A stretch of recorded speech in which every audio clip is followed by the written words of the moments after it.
Natural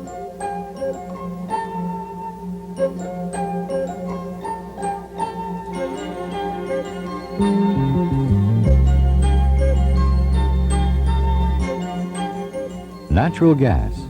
It's found in natural underground reservoirs. It's lighter than air, odorless, and non-toxic.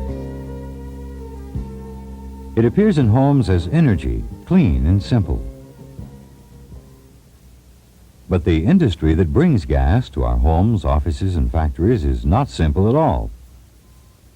The natural gas industry is really a system of companies working together to get the gas from the wellhead to the customer. Three types of companies make up the natural gas industry: production companies, transmission companies, and distribution companies. Each provides different services. Production companies own the wells. They extract natural gas from the earth and process it. Transmission companies, also called pipeline companies, transport the gas through high-pressure pipeline across many miles to a distribution company. They are local gas companies which deliver gas to the public, the residential, commercial, or industrial customer. The distribution company receives gas from the transmission company at a city gate station, usually located on the outskirts of the city. There the gas is measured, odorized, and reduced in pressure. Once this is done, the company is ready to distribute the gas to its customers. Pressure is gradually reduced as the gas flows from the city gate station to the customer. This moves the gas through a network of pipe of various sizes, through distribution mains, which carry larger volumes, and through smaller service lines that branch off to each customer. Gas travels from the service line through each customer's meter installation. The meter installation is made up of a service riser, stopcock, meter loop, gas meter, and regulator. The regulator controls gas pressure. But not all meter installations need a regulator, because in some areas, gas is distributed at a standard pressure, called utilization pressure. Most household appliances operate at utilization pressure, which is about 4 ounces per square inch, and older distribution systems were designed to meet this standard. Today, however, systems are designed to distribute gas at much higher pressures, in pounds per square inch. So, in these areas, a regulator is needed to reduce pressure to utilization before it enters the meter. The size and type of meter installations vary according to the type of customer. Domestic customers and small commercial customers use positive displacement diaphragm meters. Large commercial businesses may use rotary meters. And larger industrial customers may use orifice or turbine meters, which can handle greater volumes of gas. The gas meter is important because it measures the volume of gas purchased by the customer. Distribution companies depend on it for accurate billing. For this reason, it's called the cash register of the industry. Gas meters are sensitive instruments that measure with extreme accuracy if handled properly. This is where you, the gas serviceman, comes in. Part of your job is installing and servicing meters, so treat them with care. Never hammer or drop meters, and don't toss them into the truck. Always carry and store them right side up. This protects the meter's delicate mechanism. Another part of a serviceman's job is turning on the gas for a new customer. After turning the meter on, it's general practice to check for leaks. This is done by shutting off all appliances and observing the meter for a period of time to make sure there is no gas flow. Depending on the company, you may be required to light household appliances such as ranges, dryers, or air conditioners. When you light an appliance, you want to adjust the pilot so it burns with a perfect gas flame. One that is crisp and blue. This means it's burning as efficiently as possible, that it's mixed with the correct amount of gas and air at exactly the right pressure. The air that is taken from the atmosphere to burn the gas is called combustion air.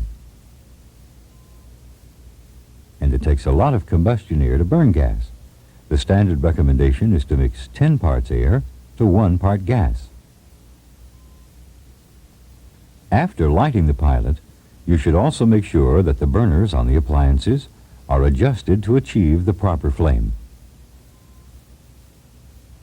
Burners come in all shapes and sizes, but all household appliance burners operate the same way. They are atmospheric burners. This means the combustion air and the gas are mixed inside the burner at normal atmospheric pressure before they are ignited.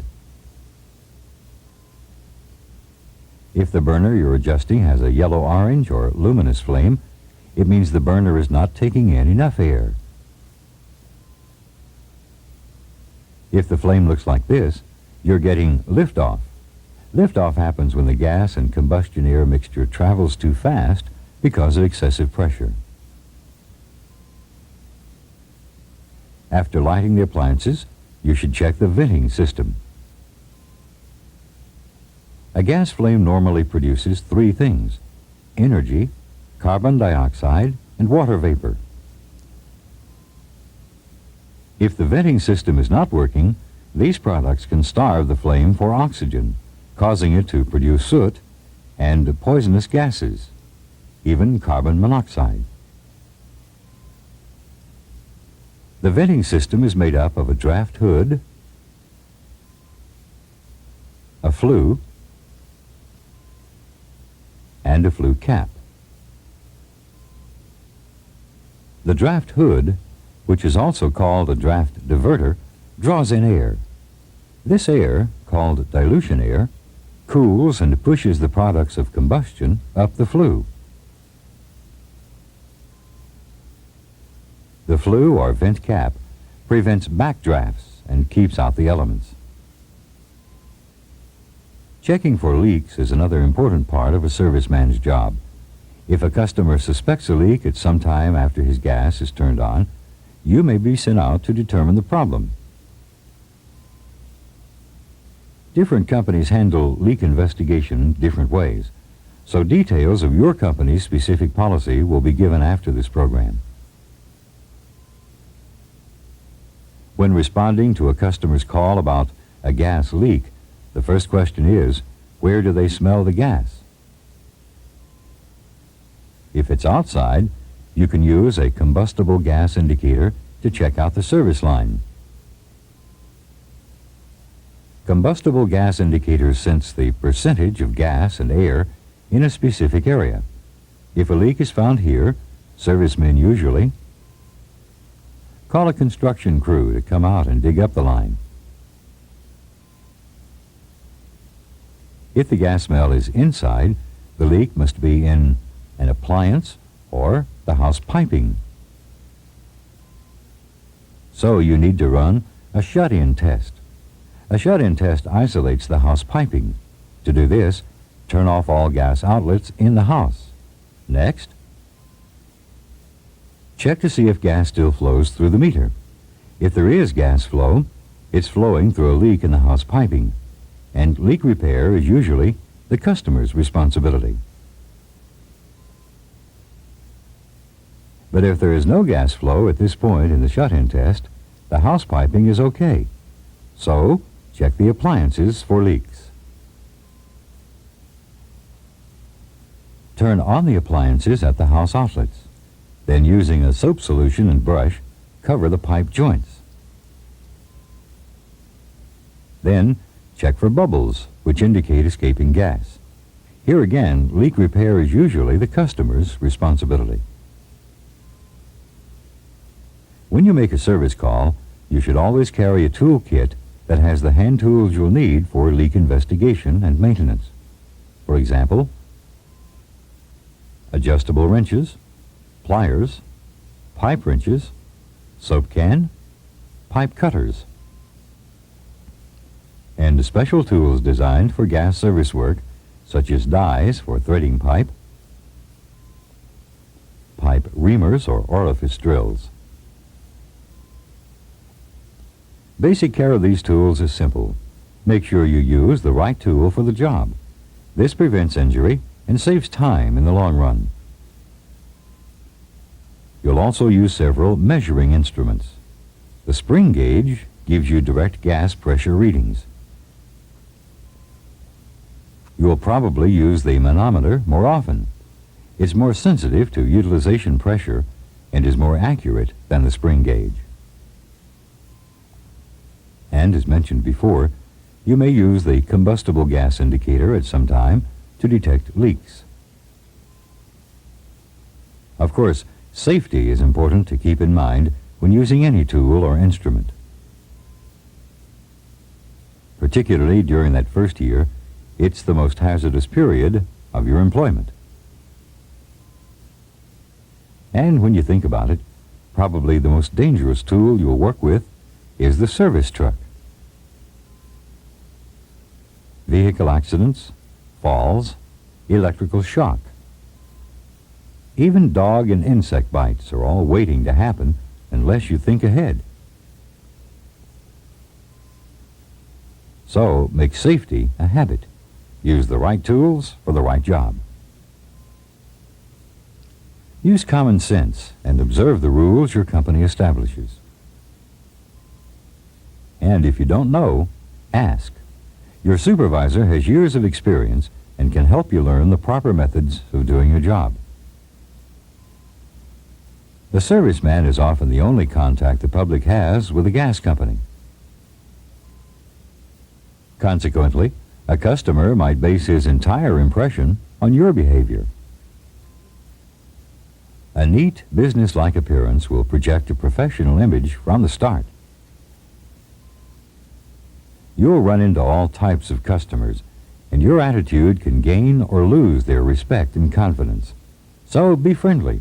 Use the customer's name when possible. Take good care of their property. Little things like closing the gate, staying off the lawn, cleaning up matches or grease can't help but win friends. Don't leave any work unfinished. To put it simply, do every job as if it's on your own house. Policies on customer service and other areas covered in this program are different for each company. Your instructor or supervisor will provide specific information about your own company's policies. It's important to understand how they affect your work as a serviceman. Be sure to ask if you don't understand the reason for a certain policy. Detailed information is always available. It can make your job easier and make you a better gas serviceman.